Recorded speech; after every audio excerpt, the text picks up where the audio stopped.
No Senado é muito semelhante. No Senado nós temos 81 senadores, cerca de pouco mais de 50 senadores também estão nesse campo mais da centro-direita.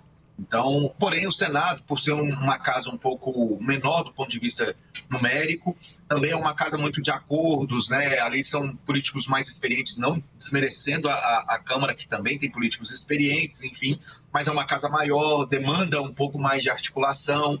Já o Senado tem características de ter políticos um pouco mais, já vieram de governos, tem uma experiência política um pouco maior. Óbvio que tem aqueles outros políticos que surgem ali e vão para o Senado que não tiveram uma carreira política ainda desenhada. Mas tem uma tendência no Senado de ser uma casa de mais acordos, né?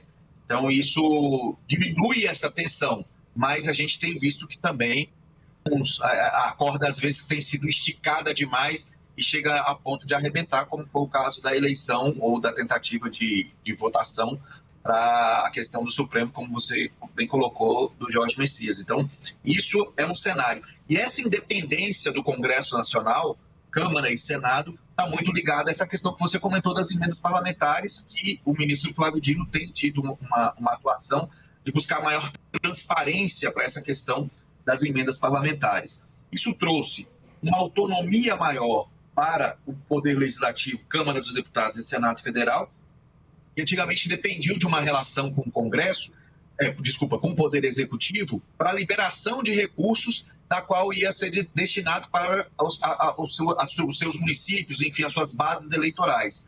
Hoje, essa independência do ponto de vista orçamentário que os parlamentares têm, podendo destinar recursos para programas diretamente nas suas bases eleitorais, nos municípios, nas prefeituras, enfim, isso trouxe essa independência para o Poder Legislativo, para deputados e senadores, e fez com que o Poder Executivo que ficasse agora um pouco mais refém no processo de negociação para aprovar propostas da Câmara. Isso serve para a Câmara dos Deputados e serve para o Senado Federal.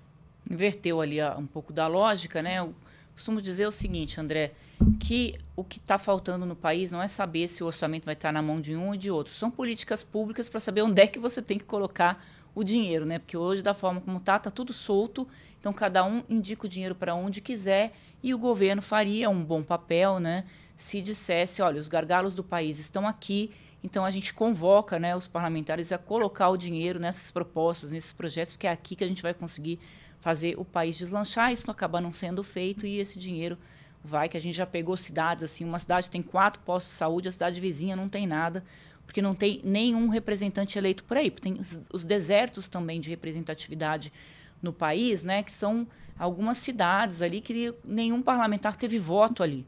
Então, na hora que ele se elege, ele acaba não cuidando também daquela cidade. É uma outra distorção que a gente vê, assim, meu colega André Schalder já fez matérias sobre isso, jornalísticas, André, que mostram o quanto que isso também prejudica o desenvolvimento do país, porque os políticos acostumam dar atenção apenas nas cidades em que eles recebem os votos, né?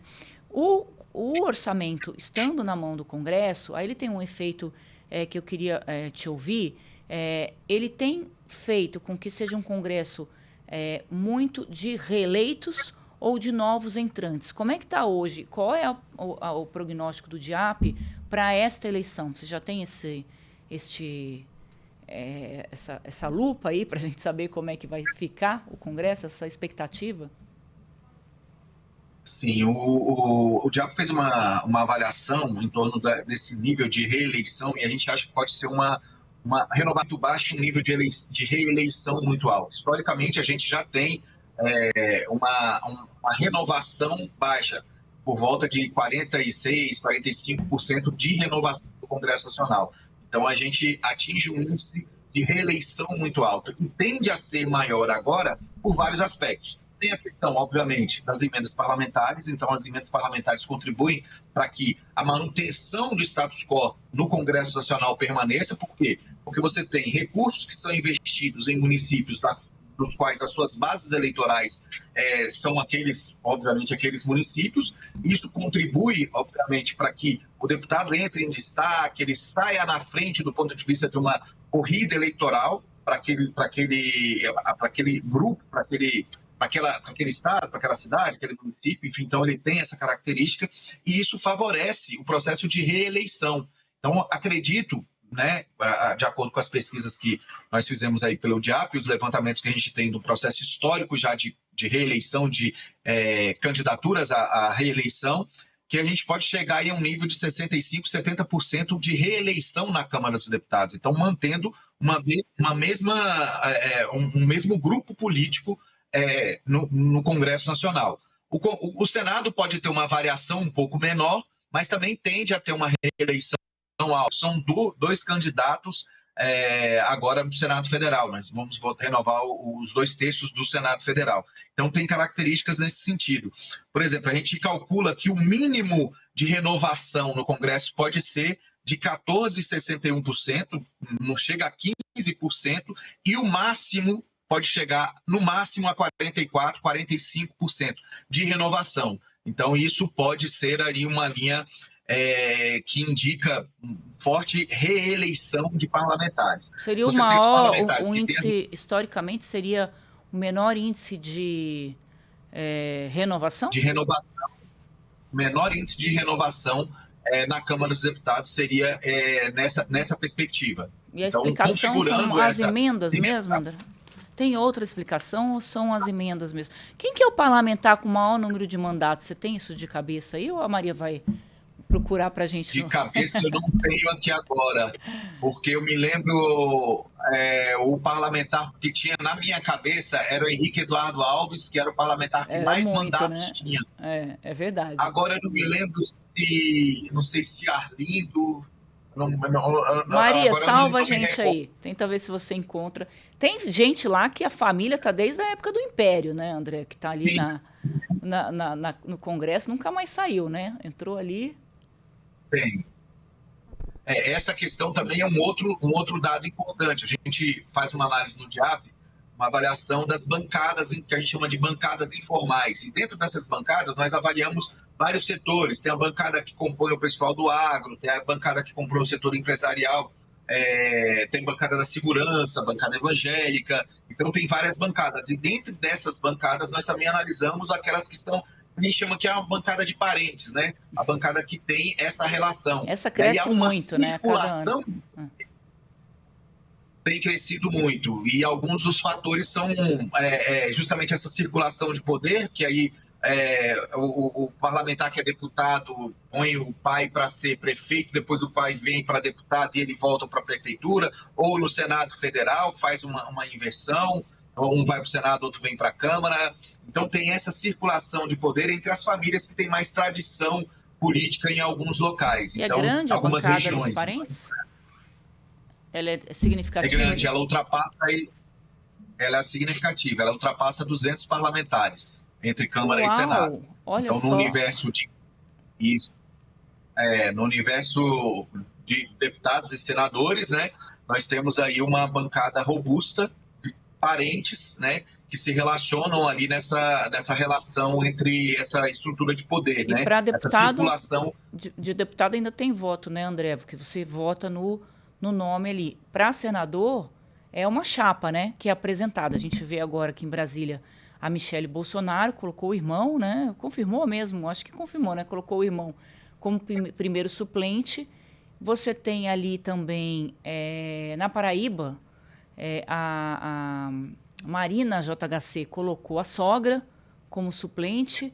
Então, você vota, claro, na cabeça de chapa e está levando ali uns parentes, né, junto para o Senado. Exatamente. Né? Isso tem essa questão em alguns. Aqueles que têm um poder, eu diria um poder de articulação maior, eles montam essa chapa de acordo com os interesses próprios. Agora tem, obviamente, aqueles que têm uma relação com o partido, onde há uma negociação com outros grupos políticos da região e que eles montam a chapa a partir dessa relação. Às vezes é um partido que está dando apoio, que vem o cabeça de chapa de um partido A, e o suplente é do partido C, porque deu apoio à composição na chapa que foi feita no Estado. Existem essas composições também. Mas esse cenário do parente ser o primeiro suplente, etc., a gente já vê uma certa frequência também no Senado Federal, que tem essa característica. A maior bancada hoje no Congresso é a bancada ruralista? Não, a maior bancada no Congresso seria a bancada empresarial. Foi o que eu Então, disse. ela cerca de 253 parlamentares. A bancada ruralista, ela é um pouco menos de 100 parlamentares. Nessa bancada que a gente identifica, não é a frente parlamentar. Tem a frente Bom. parlamentar, tem essa bancada que faz uma Que a frente tem mais de 300, né? Isso, porque a frente ela tem características, só para explicar para o telespectador, a frente ela tem características diferentes. Ela é você colhe assinaturas para a formação da frente, para ela ter uma regularidade, ser reconhecida pelo Congresso Nacional. Então você recolhe ali umas assinaturas. E normalmente os parlamentares, para compor esses grupos, assinam ali, não necessariamente são ruralistas, entendeu? Mas põe ali para ajudar a compor a frente. Aí, obviamente, vem um número, às vezes, exagerado. Mas a bancada em si, né, a partir da identificação da sua atuação, da sua atuação econômica, enfim, ali aí a gente faz esse recorte.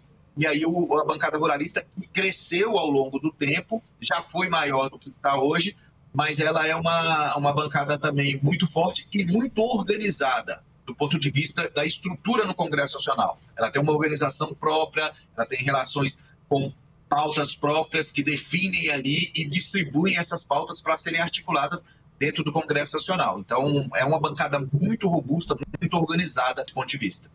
É verdade. E o DIAP tem a maior notoriedade para falar disso, porque vocês acompanham, né, como é o comportamento desses votos aí há muito, muito tempo, né? Com o Senado tem uma característica a eleição deste ano, que o Jair Bolsonaro fez com que todo mundo olhasse para o Senado, porque a grande ambição ali do grupo familiar é levar a cassação de algum ministro supremo, claro. A cabeça mais a prêmio para eles ali é do Alexandre de Moraes.